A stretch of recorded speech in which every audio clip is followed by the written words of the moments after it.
정말로 잘한다라기보다도 말을 잘하는 것처럼 보이게끔 하는 기술을 익히는 게 중요합니다. 천천한 템포로, 자신만의 템포로 말을 하지만 확실하고 명료한 인상을 준다면 그런 분들도 우리 눈에는 굉장히 말을 잘하는 것처럼 들려요. 네, 안녕하세요. 희다입니다. 여러분 잘 지내셨죠? 자, 마음을 여는 말하기 세 번째 시간이고요. 오늘은 제가 최근에 학생분들을 좀 지도를 하면서 이런 것들을 알려드리면 진짜 자신감 없고 말에 콤플렉스 있는 분들에게는 좀 큰 도움이 되겠다 싶어서 영상을 만들게 되었고요. 어떤 거냐? 그냥 전반적으로 저는 말을 참 못해요 라는 분들이 은근히 엄청 많으세요. 말 자체에 좀 콤플렉스가 심하고 입을 떼는 게 좀 두렵고 불안하고 이런 분들도 꽤 많이 계시더라고요.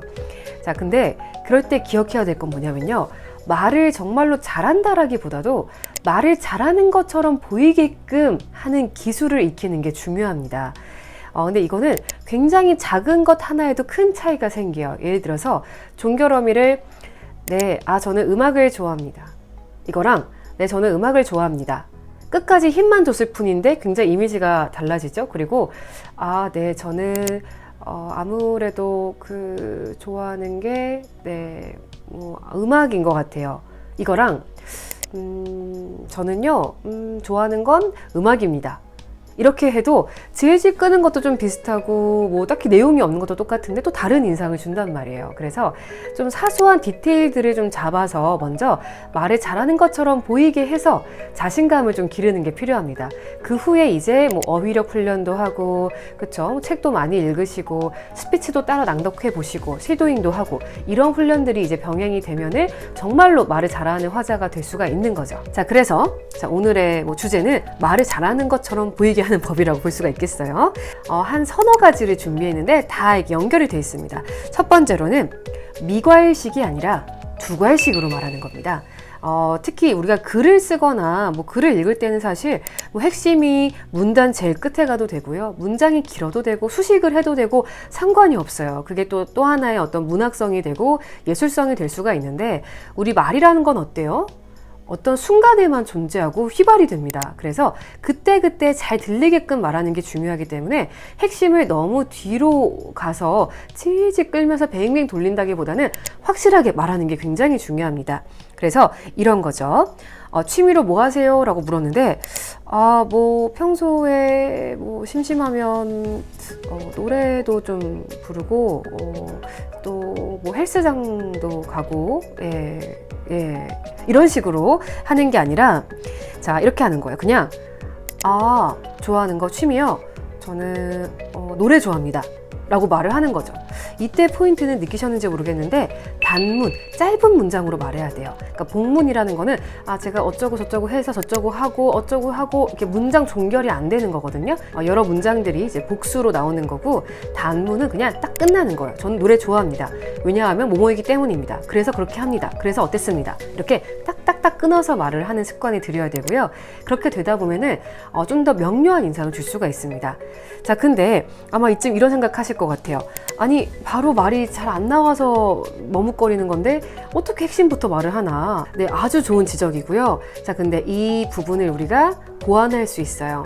어떤 걸로? 추임새와 브릿지 문장으로요. 그러니까 먼저는 어떤 말에 대한 착각과 오해를 버려야 돼요.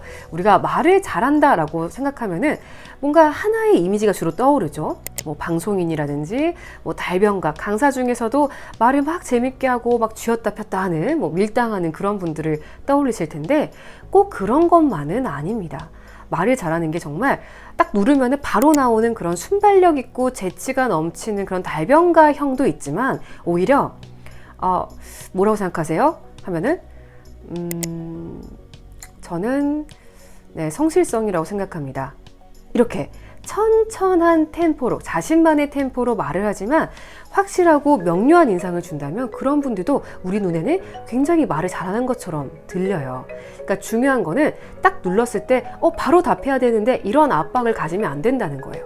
그런 걸 갖고 있으니까 오히려 더 딱 당황을 하니까 막아뜨고, 막아뜨면 더 당황하고 더 막아뜨고, 이런 악순환이 생기는 거예요. 그래서 처음에 추임새가 좀 중요합니다. 저도 라디오 진행을 생방송으로 하면은 뭐 오프닝 원고라든지 중간중간에 원고는 물론 있어요. 하지만 채로의 어떤 문장의 마무리와 그런 구성 같은 거는 실시간으로 제가 정말 즉흥적으로 하고 있는 거예요. 근데 얼핏 듣기에는 굉장히 완결성 있고 뭐 주술호응도 좋고 그래 보일 수가 있어요. 근데 사실 파고 들어가면은 별 내용이 없는 경우가 많습니다. 뭐 이런 거예요. 예를 들면은 만약에 누군가가 저한테 취미가 뭐예요? 라고 물어봤다고 쳐요. 그러면은 취미요. 좋아하는 취미를 하나 꼽는다면요. 이게 갑자기 또 생각하려니까 좀 어렵기는 한데, 왜냐하면 제가 여러 가지를 좋아하는 편이라서 좀 하고잡이거든요. 근데 그 중에 하나만 꼽자면 저는 노래를 꼽고 싶습니다. 이렇게 하면은 굉장히 돌아간 느낌이 들긴 하죠. 근데 상대방이 듣기에는 굉장히 분명하게 말하는 것처럼 들린다는 거예요. 근데 이거를 뭔가 이렇게 분명하게 추임새를 확실하게 주는 게 아니라, 추임새가 아니라 그냥 당황해서 나오는 그런 약간 슬픈 감탄사만 나오잖아요. 그러면은 좋아하는 거요? 이거랑 아무래도 네, 이런 거랑은 굉장히 달라요. 그래서 좀 더 멀쩡한 추임새, 네, 확실한 추임새를 쓰셔야 되는 거랑, 아까 제가 보여드린 것처럼 브릿지 문장이 좀 필요해요. 그래서 질문 받았던 내용을 그대로 되풀이를 한다거나 재진술. 그래서 저의 뭐 앞으로의 비전이요 하면서 사실 시간을 벌고 있는 거예요. 왜냐? 생각이 바로 안 나잖아요. 근데 그거를 머릿속 생각하는 게 아니라 입으로 뭐라도 뱉으면서 말을 하는 거예요. 그래서 제가 하는 거요. 근데 처음에 물론 어려울 수 있거든요. 근데 일단은 카피부터 해보세요. 내게 들어온 질문. 오늘 뭐 먹을 거야? 그러면은 오늘 점심으로 먹을 거요. 갑자기 또 안 떠오르긴 하는데 그래도 저는 좀 한식류가 당겨요. 이런 식으로라도 말을 하는 겁니다. 자, 정리를 하자면은 단문으로 말하기, 그리고 두괄식으로 말하기. 그래서 앞에 뭔가 디테일한 걸 먼저 막 하고 그러는 게 아니라 확실하게 땡땡을 땡땡합니다 라고 명확하게 표현할 줄 알아야 돼요. 노래를 좋아합니다. 돈가스를 먹고 싶습니다. 겨울을 좋아합니다. 이런 게 있어야 되는데, 이때 다만 단문으로 표현을 하고 바로 핵심을 말하기가 어렵다 그러면은 앞에 브릿지 문장과 추임새를 넣되 확실하게 넣으셔야 돼요. 이게 아니라 이런 거죠.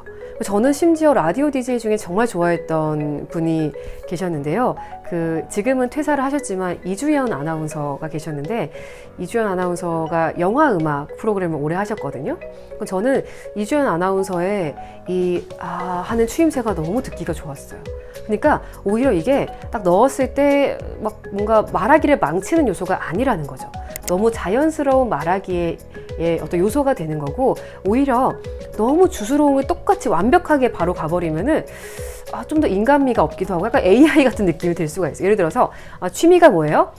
제 취미는 노래입니다 하면은 물론 자신만만할 수는 있어요. 그렇지만 저는 오히려 그게 좀 더 과해지면은 좀 부자연스럽게 느껴질 수가 있는 것 같고요. 적당하게 제 취미는 노래입니다.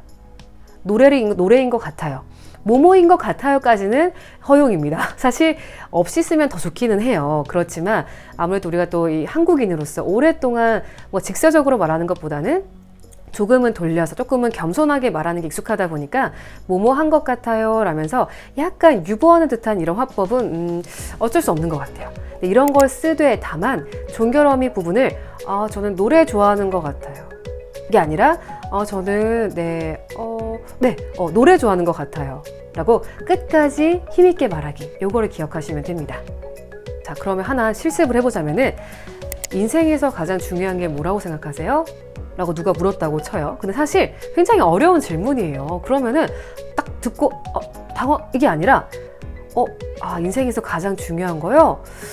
답하기 좀 어렵긴 하네요. 생각해 본 적이 없긴 한데 뭐 건강도 있겠고 뭐 돈도 있겠고 재력도 있고 명예도 있겠고 뭐 있겠지만 저는 그래도 아무래도 인간관계인 것 같아요. 이런 식으로 오래 걸리더라도 그 순간순간을 좀 명확하게 내가 브릿지 다리를 놓고 가면은 충분히 괜찮은 말하기가 될 수 있습니다. 아셨죠? 자, 여러분들도 영상 종료한 후에 인생에서 가장 중요한 게 뭐라고 생각하세요?에 대한 답을 한번 해보시고 네, 오늘 했던 거 꼭 기억하셔가지고 좀 덜 당황하고 잘 매짐하는 그런 화자가 되시기를 바랄게요. 네, 말 잘하실 수 있습니다. 다음 주에 만나요.